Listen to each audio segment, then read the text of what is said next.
Champions ট্রফির প্রস্তুতি ম্যাচে সোমবার পাকিস্তান শাহিনসের বিপক্ষে মাঠে নামবে বাংলাদেশ দল। মূল পর্বের ভারত ম্যাচের আগে মধুর এক সমস্যায় টিম বাংলাদেশ ওডিআইতে ইনফর্ম জাকিরকে খেলাতে গেলে তাওহিদ হৃদয়ের থাকতে হতে পারে সাইড লাইনে। আবার মিরাজের ব্যাটিং পজিশন কি হবে হয়তো এখনো ভাবছেন শান্ত আর সিমন্স।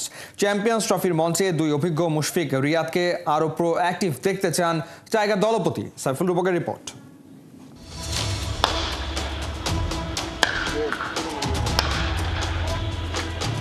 কি চলছে? ভারতীয়দের পিটিয়ে বলের সুতা খুলে দেওয়ার মহড়া। জাকের আলী কি পিঞ্চ হিটিংয়ে ফিনিশিংয়ে বাংলাদেশের বড় ভরসা? কোচ সালাউদ্দিনের মাথা নাড়ানো শরীরী ভাষা বলে দেয় জাকেরের শটে পাওয়ার আর টাইমিং সবই আছে। ক্যারিবিয়ান বোলারদের বল ঠিক এভাবেই সীমানার বাইরে পাঠিয়েছিলেন। এবার চ্যাম্পিয়ন্স ট্রফিতেও ধুন্ধুমার ব্যাটিং দেখাতে মুখিয়ে। মুশফিকুর রহিম তাহিদ হৃদয়ের অনুপস্থিতিতে আফগানিস্তান এবং ওয়েস্ট ইন্ডিজের বিপক্ষে সুযোগ পান জাকের। এখন অবধি 5 ম্যাচের 3টাতেই দুর্দান্ত নক। উইলোর তেজ দেখিয়ে টিম ম্যানেজমেন্টকে মধুর সমস্যায় ফেলে দিচ্ছেন জাকের আলী অনিক। ওপেনিংয়ে সৌম্য তানজিদ, ওয়ান ডাউনে কাপ্তান শান্ত। সবশেষ 2 সিরিজে নাম্বার 4-এ খেলে সফল মেহেদি মিরাজ। মুশফিক আর মাহমুদুল্লাহ অটো চয়েস। জাকের নিজ জায়গায় ধরে রাখলে একাদশের বাইরেই থাকতে হতে পারে তাহিদ হৃদয়কে। ইনজুরির কারণে আমরা 2-3টা প্লেয়ার খেলতে পারি নাই। এই সুযোগে যেটা হয়েছে, জাকের আলী অনেক ব্রিলিয়েন্ট একটা সিরিজ গেছে ওর। রিয়াদ ভাই তো ভালো করছেন, মিরাজ নাম্বার 4-এ ভালো ব্যাটিং করছেন। সো আমরা আসলে বুঝতে পেরেছি আসলে কোন জায়গায় কাকে ফিট করা যাবে এবং কে কতটুকু ভালো অবস্থানে আছে। সো এই ইনজুরিটাও একটু আমাদের টিমের জন্য ভালো হয়েছে যে সবাইকে একটু দেখার সুযোগ হয়েছে। বাট আমরা ব্যাটিং অর্ডার নিয়ে মোটামুটি ক্লিয়ার আছি, কে কোথায় ব্যাটিং করবে, কে কখন ব্যাটিংয়ে নামবে এবং কার কি রোল। সো এটা নিয়ে খুব বেশি একটা আমাদের প্রবলেম হবে। 7 ব্যাটার, 8-এ রিশাদ অথবা নাসুম, এরপর 3 পেসার। মিডল ওভারে স্কোরবোর্ড সচল রাখার পাশাপাশি 2 অভিজ্ঞ মুশফিক এবং মাহমুদুল্লাহকে ভিন্ন রোলেও দেখতে চান টাইগার দলপতি। অ্যাজ এ ক্যাপ্টেন আমি যে জিনিসটা সবসময় চিন্তা করি যে কোনো ইন্ডিভিজুয়াল প্লেয়ারের উপরে আমি ভরসা করতে চাই না। পুরো টিম হিসেবে যদি আমরা খেলতে পারি, যেদিন যেই প্লেয়ারটা ভালো খেলবে ও দায়িত্ব নিয়ে যেন খেলাটা জিতাই, অবশ্যই ওই আশাটাই প্রত্যেকটা প্লেয়ারের কাছ থেকে করি। এবং যে জিনিসটা আমি চাইবো রিয়াদ ভাই, মুশফিক ভাইয়ের কাছে, তাদের এক্সপিরিয়েন্সটা যেন প্রত্যেকটা প্লেয়ারের কাছে দেয় এবং মাঠের ভিতরে স্পেশালি যখন খেলাটা চলবে তাদের ভিতরে যদি কোনো আইডিয়াস থাকে অবশ্যই যেন এটা ওই প্লেয়ারটাকে শেয়ার করে। দুবাইয়ের মাঠে ওডিআইতে কখনো ভারতকে হারাতে পারেনি বাংলাদেশ। শান্তরা আত্মবিশ্বাস খুঁজে নিতে পারে বাংলাদেশ অনূর্ধ্ব 19 দলের কীর্তি থেকে। এই তো মাস 2 আগে মরুর বুকে ওই মাঠে ভারতীয় যুবাদের উড়িয়ে এশিয়ার সেরা হয় আজিজুল হাকিম তামিমের দল। সাইফুল রূপক, 71। চ্যাম্পিয়ন্স ট্রফি মাঠে গড়ানোর ক্ষণ যতই ঘনিয়ে আসছে ততই উত্তেজনা বাড়ছে ভারত পাকিস্তান ম্যাচ ঘিরে। টুর্নামেন্টের জন্য পাকিস্তানের 3 ভেন্যু প্রস্তুত হয়ে গেলেও লাহোরের ক্রিকেট ফ্যানরা নারাজ ভারতের ওপর। হাইব্রিড মডেল হওয়ায় তাদের প্রাপ্য ভারত পাকিস্তান ম্যাচ চলে গেছে দুবাইতে। এদিকে হাই ভোল্টেজ ম্যাচ ঘিরে পাক ভাইস ক্যাপ্টেন দিয়েছেন স্ট্রং স্টেটমেন্ট। বার্তা এসছে ভারতের দিক থেকেও। বিস্তারিত পার্থবণিকের রিপোর্টে।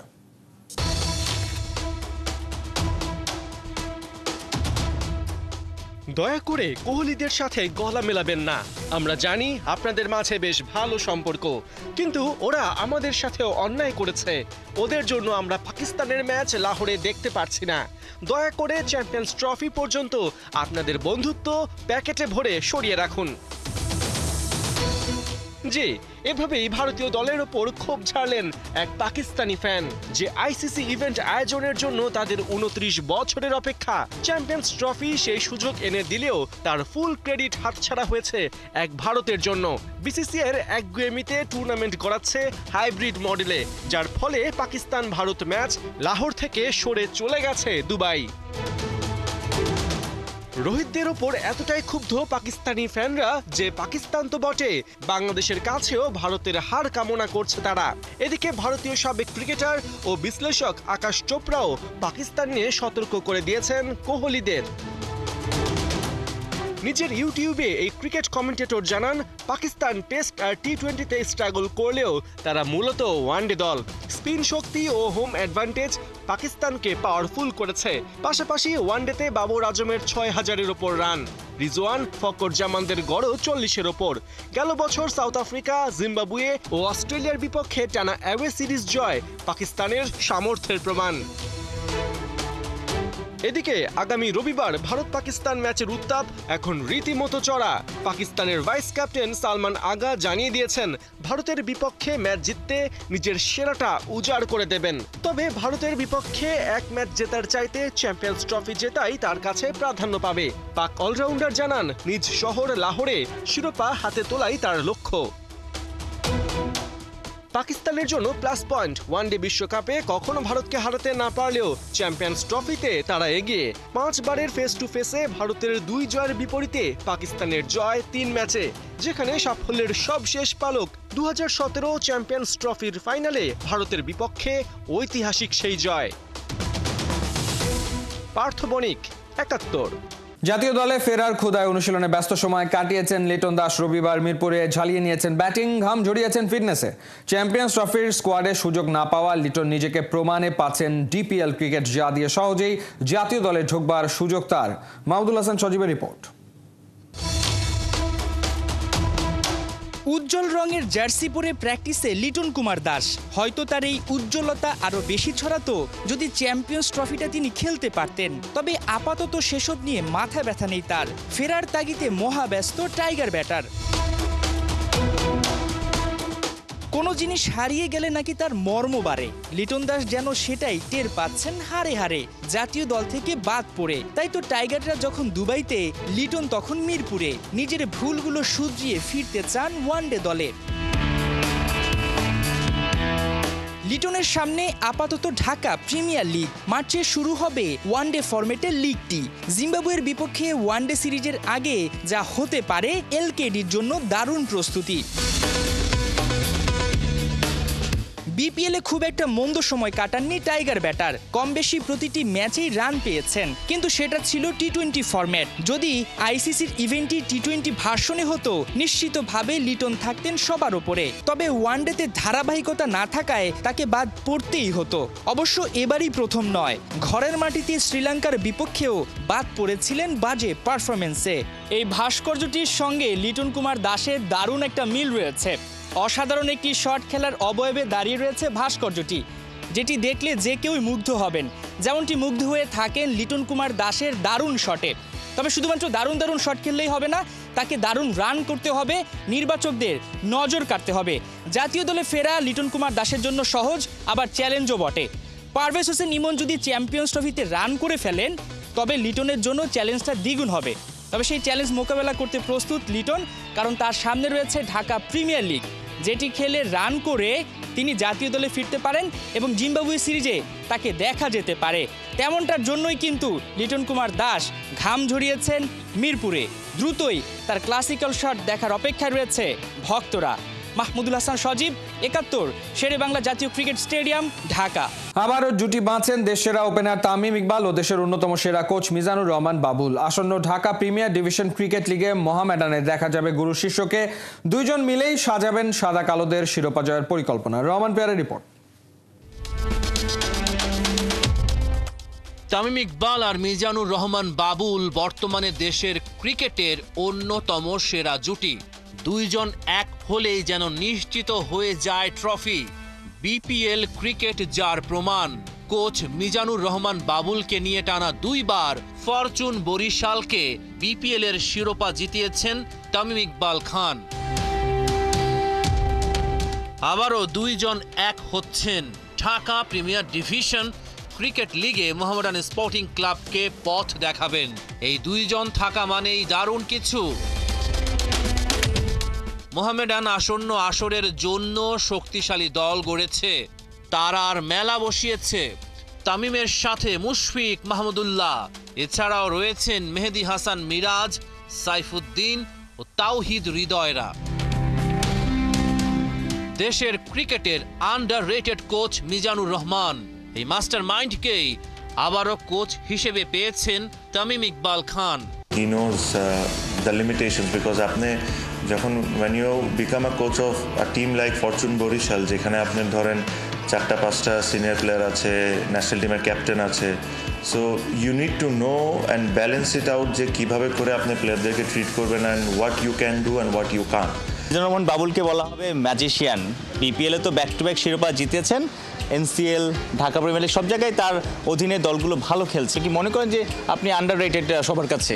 রেটিংটা আসলে কি দিয়ে বা কিভাবে হয়, কারা করে, কিভাবে করে এটা জানি না, বাট মাঝে মাঝে মনে হয় যে আসলে কোনো সমাজের সাথে মিশলে রেটিং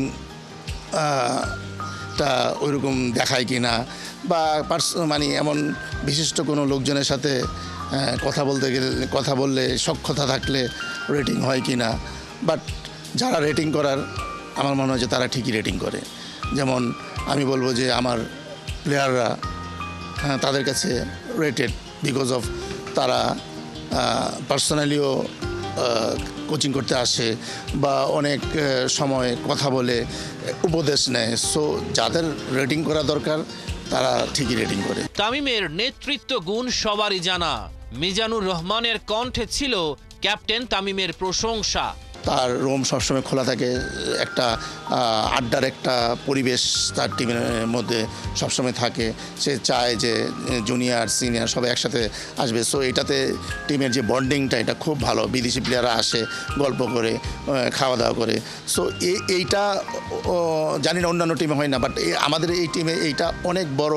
এই যে বন্ডিংয়ের ব্যাপারটা যে গড়ে ওঠে ওই তামিমের কারণেই গড়ে ওঠে। তামিমকেই কাপ্তানির দায়িত্ব দিতে চেয়েছিল মোহামেডানের টিম ম্যানেজমেন্ট, তবে তারকা ওপেনার অধিনায়কত্ব না করে খেলাটাকে উপভোগ করবেন। আরও একটা কারণ থাকতে পারে, তামিমকে যে এবার গুলশান ক্রিকেট ক্লাবের সহ সভাপতির দায়িত্ব সামলাতে হবে। তামিমের ফ্যানদের কাছে আসন্ন ডিপিএল হবে পরম আরাধ্য। এই আসরের পর ডিপিএল এর পরবর্তী মৌসুমে তিনি আর খেলবেন কিনা সেটা নিয়েও আছে বড় প্রশ্ন। কারণ গুঞ্জন রয়েছে তামিম বিসিবি নির্বাচনে অংশ নেবেন। রহমান পেয়ার, ৭১। সাকিবের খারাপ দিন বোধহয় আর কাটবে না। এবারে বাদ পড়লেন Los Angeles Knight Riders squad থেকে। মেজর লিগ ক্রিকেটের নয়া সিজনে সাকিব নেই তার রাইডারদের ভাবনাতে। আগামী আসরের জন্য স্কোয়াড গোছাচ্ছে লস অ্যাঞ্জেলস নাইট রাইডার্স। সেই তালিকায় বাদ পড়েছেন সাকিব আল হাসান। ত্রুটিপূর্ণ বোলিং অ্যাকশনের কারণে অলরাউন্ডার সাকিব এখন শুধুই ব্যাটার। ২ দফায় বোলিং পরীক্ষা দিয়েও নিজেকে প্রমাণ করতে পারেনি আন্তর্জাতিক ক্রিকেটে ১৭ বছর পার করে দেয়া সাকিব। প্রথম আসরে দলটির হয়ে ৪ ম্যাচে ব্যাট হাতে ৬০ রান করলেও বল হাতে ছিলেন ব্যর্থ। নিতে পেরেছিলেন কেবল একটি উইকেট। বেশিরভাগ সময় তাকে বসে থাকতে হয়েছিল বেঞ্চে। দেশের নারী ফুটবলের স্বস্তির খবর, কোচ পিটার বাটলারের অধীনে অনুশীলনে যোগ দেবেন বিদ্রোহ করা ১৮ ফুটবলার। তবে এখনই নয়, আপাতত ওরা যাচ্ছে ছুটিতে। আরব আমিরাতের সাথে ফিফা ফ্রেন্ডলি ম্যাচ খেলবেন না সাবিনা সানজিদারা। বিদ্রোহ করা ফুটবলাররা ছুটি কাটিয়ে ট্রেনিংয়ে যোগ দিলেই আসবেন চুক্তির আওতায়। অনুবাপী রিপোর্ট। উত্তপ্ত ফুটবল অঙ্গন। কোচ বাটলার আর নারী ফুটবলার ইস্যুতে ২ ভাগে বিভক্ত সমর্থকেরা। বাফুফেতে কমিটি গঠন, দফায় দফায় বৈঠক। কোচের সাথে ফুটবলারদের দূরত্ব তৈরি সাফের গেল আসর থেকেই। ৩০ জানুয়ারি গণ অবসরের হুমকি দিয়ে রীতিমতো বোমা ফাটান সাবিনা, স্বপ্না, ঋতুপর্ণারা। নানা অভিযোগ তুলে কোচ পিটার বাটলারের অধীনে অনুশীলন না করার কথা জানায় সাব জয়ী নারী দলের ১৮ জন ফুটবলার। ১৭ দিন পরে এসে হলো সুরাহা। কেটে গেছে অচল অবস্থা, তবুও রয়ে গেছে তার রেশ। ওরা এখনই ফিরছে না অনুশীলনে। বিদ্রোহ করা ফুটবলাররা যাবে ছুটিতে। ওই ১৮ জন ফুটবলারকে ছাড়াই আরব আমিরাতের সাথে ফিফা ফ্রেন্ডলি ম্যাচ খেলবে বাংলাদেশ। ছুটি থেকে ফিরে এলেই হবে চুক্তি। ওরা ব্রেকে যাবে, তারপরে ওরা ক্যাম্পে ফিরে আসবে, দেন ওরা প্র্যাকটিস শুরু করবে। তো ওরা যখন প্র্যাকটিস শুরু করবে তার আগে আমরা যেটা করব, উইমেন্স উইং প্রেসিডেন্ট বা আমাদের হায়ার অথরিটি, আমাদের ভাইস প্রেসিডেন্ট যারা আছেন তারা এবং মেয়েরা এবং কোচ সবার সাথে আমরা একসাথে বসে তাদেরকে যে মিসআন্ডারস্ট্যান্ডিংগুলো ছিল সেটা মিটিয়ে দেওয়া হবে। নারী ফুটবলারদের সাথে কথা না বলেই কেন বাটলারের সাথে নতুন করে চুক্তি করলো বাফুফে? ঘটনা এত বড় হবার পেছনে দায় কার? মেয়েরা কেন শৃঙ্খলা ভঙ্গ করলো? যে মেয়েদের সাথে কোচের কী সমস্যা সেটা তাদেরকে জানিয়েছি এবং এই কোচ নিয়োগ দেওয়া যাতে না হয় সেটাও তাদেরকে বলেছি। ঠিক আছে, কিন্তু অ্যাকচুয়ালি কোচ নিয়োগ দেওয়া হয়েছে ইমার্জেন্সি কমিটির মাধ্যমে। ওরা বাচ্চা, ওরা সব কিছু বুঝে তাও না, অনেক সময় ইমোশনাল হয়ে অনেক কিছু করে, সেটাই করেছে। পিটার বাটলারের সাফ কথা, দলে জায়গা পেতে হলে করতে হবে পারফরম্যান্স। তবে অভিমান ভেঙে বিদ্রোহ করা 18 জন ফুটবলারের ট্রেনিংয়ে ফেরার সিদ্ধান্তকে স্বাগত জানান তিনি। মেয়েদের বিষয়ে চূড়ান্ত সিদ্ধান্ত বাফুফের, তবে এই ঘটনা একটা বাজে উদাহরণ তৈরি করেছে।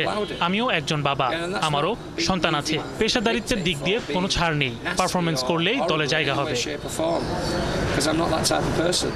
চলতি মাসে 24 তারিখ থেকে ছুটিতে যাচ্ছে নারী ফুটবলাররা।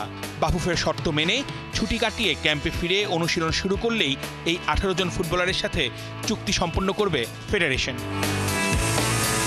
অর্ণব বাপি, 71।